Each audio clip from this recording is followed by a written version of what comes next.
ஒரு 2 வெக்டார் இருக்குது. நான் என்ன சொல்ல போகிறேன், இது ஒரு வெக்டார், இது ஏ வெக்டார் அப்படின்னு எடுத்துக்கலாமா?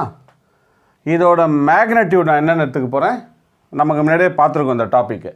மேக்னட்யூடை ஏன்னு எடுத்துக்க போகிறேன். இது ஒரு ஏ வெக்டார், இதோட மேக்னட்யூடை ஏன்னு எடுத்துக்க போகிறேன். இப்போது இதை ஹெட்டுன்னு சொல்லுவோம், இதை டெயில்னு சொல்லுவோம், ஞாபகம் இருக்கு இல்லையா?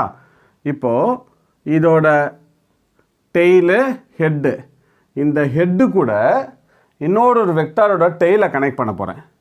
எப்படின்னா இதே போல் இந்த ஏ வெக்டாரோட ஹெட்டில் பி வெக்டார் ஒரு வெக்டாரை டெய்லை நான் கனெக்ட் பண்ணுறேன். ஓகே, அப்படின்னா இந்த 2 வெக்டாருக்கு நடுவில் ஒரு ஆங்கிள் ஃபார்ம் ஆகும் இல்லையா, அந்த ஆங்கிளை நான் தீட்டான்னு எடுத்துக்க போகிறேன். ஓகேங்களா? இப்போ பாருங்கள், ஏ வெக்டார் இந்த டைரெக்ஷன் போகுது,